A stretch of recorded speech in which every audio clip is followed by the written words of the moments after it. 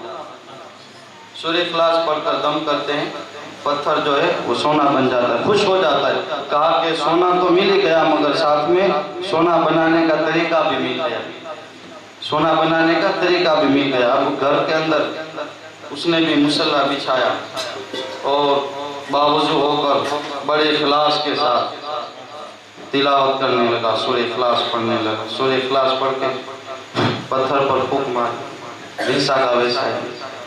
پھر سے سورہ اخلاص پڑھی, کہا کہ توجہ نہیں ہوگی, پھر سے سورہ اخلاص, پھر سے پتھر پر پھونک ماری, مگر ویسا کا ویسا ہے. ساری رات اس نے اس طریقے سے گزار دی. ساری رات جب گزر گئی, صبح ہوئی تو صبح وہ واپس آپ کی بارگاہ میں آیا. بابا فرید الدین گنج شکر رحمت اللہ تعالیٰ علیہ کے پاس آ کر وہ کہتا ہے کہ حضور آپ نے کل سورہ اخلاص پڑھی تھی, پتھر پر دم کیا تھا, وہ سونا بن گیا. میں ساری رات اپنے گھر پہ جا کر یہی سوچتا رہا کہ سورہ اخلاص پڑھ کے دم کروں گا تو پتھر سونا بن جائے گا. بتاؤ کیا جو آپ نے قرآن شریف کی تلاوت کی تھی وہ الگ ہے اور میں نے جو پڑھا وہ الگ ہے. بابا فرید الدین گنج شکر رحمت اللہ تعالیٰ علیہ مسکرا کر کہتے ہیں کہ تم نے جو قرآن پڑھا وہ بھی وہی ہے اور میں نے جو قرآن پاک پڑھا وہ بھی وہی ہے, مگر فرق یہ ہے تمہاری زبان الگ ہے اور فرید کی زبان الگ ہے۔ قرآن تو پڑھو گے مگر فرید کی زبان کہاں سے لاؤ گے؟ اللہ والوں کی زبان میں بھی اتنی تاثیر ہوا کرتی ہے، ان کا پڑھنا الگ ہوتا ہے۔ آخری بات عرض کر دو چکے، وقت ختم ہو چکا۔ آپ اکثر عموماً تقاریر کے اندر علماء کرام کی زبانی ایک شعر سنتے ہیں کہ محمد سے وفا ہم نے کی، محمد سے وفا تو نے تو ہم تیرے ہیں، یہ جہاں چیز ہے کیا لوح و قلم تیرے ہیں۔ اکثر آپ سنتے رہتے ہیں۔ یہ جو مصرع ہے یہ ڈاکٹر اقبال کا لکھا ہوا ہے، ڈاکٹر اقبال نے اس مصرع کو لکھا ہے، اور آپ کے تعلق سے فرمایا جاتا ہے کہ آپ جب ایک رات اپنے حجرے کے اندر تھے تو اچانک رات کے وقت ایک بزرگ آپ کے پاس آتے ہیں اور آپ اس بزرگ کی بڑی تعظیم کرتے ہیں، بڑی مہمان نوازی کرتے ہیں، عزت کے ساتھ بٹھاتے ہیں اور بٹھا کر آپ ان کے پاؤں کو دباتے ہیں، پاؤں کو دبا کے ان کی خدمت کرتے ہیں۔ اور آپ کا جو خادم تھا جو ہر وقت آپ کے ساتھ رہا کرتا تھا ڈاکٹر اقبال کے، آپ اس کو آواز دیتے ہیں کہ تم ادھر آؤ۔ جب وہ آتا ہے تو کہا کہ حضور اتنی آدھی رات کو کیا کام ہے؟ کہا کہ جاؤ ہمارے گھر پر مہمان آئے ہوئے ہیں، مہمان کی خدمت کرنی، جاؤ اور جا کر لسی لے کر آؤ۔ کہا کہ حضور آدھی رات ہو چکی ہے، آدھی رات کے وقت لسی کہاں ملے گی؟ کہا تم جاؤ تو صحیح۔ اب وہ حیران پریشان نکلتا ہے، تھوڑی دور چلتا ہے کہ وہ دیکھتا ہے کہ ایک ٹھیلا موجود ہے اور وہاں پر ایک بابا لسی بیچ رہا ہے، تو وہاں پر جا کر کہتا ہے لو یہ پیسے اور 3 گلاس لچھی بنا دو، 3 گلاس لچھی بنا دو۔ تو جب وہ وہاں پر جاتا ہے 3 گلاس لسی لیتا ہے تو کہتا ہے لو یہ پیسے۔ کہا کہ یہ پیسے تم اپنے پاس رکھ لو، ہمارا جو رشتہ ہے اقبال کے ساتھ چلا کرتا ہے، اقبال کے ساتھ ہمارا معاملہ چلا کرتا ہے، یہ پیسے تم اپنے پاس رکھو اور یہ لسی لے جاؤ اور جا کر مہمان کو پلا دو۔ اب وہ خادم فرماتا ہے میں بڑا حیران تھا، میں بڑا پریشان تھا کہ آدھی رات کے وقت یہ لسی والا اس کو نہ کبھی میں نے دیکھا ہے اپنی زندگی میں، یہ اچانک کہاں سے آ گیا، اور آدھی رات کے مہمان کون آ گئے گھر پہ۔ واپس گھر پہ جاتا ہے اور لسی کے گلاس جب پیش کرتا ہے ڈاکٹر اقبال کے ہاتھ میں دیتا ہے تو آپ اس بزرگ کی طرف ایک گلاس پیش کرتے ہیں اور فرماتے حضور آپ اس لسی کو پی لیجئے۔ آپ وہ ایک گلاس پیتے ہیں، دوسرا گلاس آپ کی طرف بڑھاتے ہیں، دوسرا گلاس آپ پیتے ہیں، اب تیسرا گلاس جب آپ دینے لگتے ہیں کہا کہ اس کو تم پی جاؤ، تو تیسرا گلاس جو ہے یہ ڈاکٹر اقبال پی لیتے ہیں، اور وہ خادم سارا منظر دیکھ رہا ہوتا ہے، اور وہ خادم اس سے آپ کہتے ہیں کہ جاؤ یہ مہمان جو ہے اب ان کو باہر تک چھوڑ کر آؤ۔ اب وہ خادم آپ کو باہر تک جیسے ہی لے کر آتا ہے تو خادم کیا دیکھتا ہے، جیسے ہی دروازے کے باہر نکلنا تھا کہ اچانک میری آنکھیں جو ہے وہ چوندیا گئی، آنکھ جو ہے اتنی روشنی ہوئی کہ آنکھ بند ہو گئی، اور جیسے ہی آنکھ کھلی تو کیا دیکھتا ہوں کہ جو بزرگ میرے ساتھ تھے وہ اب نظر نہیں آ رہے ہیں، وہ کہیں غائب ہو چکے ہیں۔ تب میں واپس ڈاکٹر اقبال کے پاس آیا، کہا کہ حضور آج جو میں نے بات دیکھی اس سے پہلے کبھی ایسا میں نے معاملہ نہیں دیکھا، بتاؤ کیا بات ہے؟ کہا کہ سنو جب تک میں زندہ ہوں، جب تک میں حیات ہوں تب تک یہ بات تم کسی کو نہیں بتانا، راز رکھنا۔ آپ نے فرمایا ٹھیک ہے۔ کہا کہ جو مہمان آئے ہوئے تھے وہ کوئی اور نہیں تھے بلکہ عطائے رسول حضور غریب نواز رضی اللہ تعالیٰ عنہ تھے، جو میرے یہاں میرے گھر پر آئے تھے اور میں نے ان کی خدمت کی، اور تم جس کے پاس آدھی رات کے وقت لسی لینے کے لیے گئے تھے وہ لسی بیچنے والا کوئی اور نہیں تھا بلکہ وہ لسی بیچنے والی ذات داتا علی حجویری کی تھی۔ مہمان حضور غریب نواز آئے تھے اور مہمان نمازی کرنے والا، آپ کی بارگاہ میں لسی پیش کرنے والا داتا علی حجویری کی ذات، یہ حضور غریب نواز کی ذات ہے کہ جو آپ سے محبت کرتا ہے، جو آپ سے عقیدت کرتا ہے، آپ اس کی چوریوں کو بھر دیا کرتے ہیں، آپ اس کی مراد کو بھر دیا کرتے ہیں۔ اور یہ اللہ کے ولیوں کی ذات ہے کہ جو ہمیں کبھی مایوس نہیں کرتی ہے۔ لہٰذا ان اولیاء کرام سے سچی وابستگی اختیار کرے، سچا عشق، سچی محبت اختیار کرے اور ان کی بارگاہ میں حاضری دیا کرے۔ اور کل سے انشاءاللہ تبارک و تعالیٰ حضور غوث اعظم دستگیر رضی اللہ عنہ کی سیرت کے تعلق سے سماعت کرنے کی کوشش کریں گے۔ اللہ تبارک و تعالیٰ کی بارگاہ میں دعا ہے کہ مالک و مولا ہماری اس محفل کو اپنی بارگاہ میں قبول فرمائے۔ وما علینا الا البلاغ۔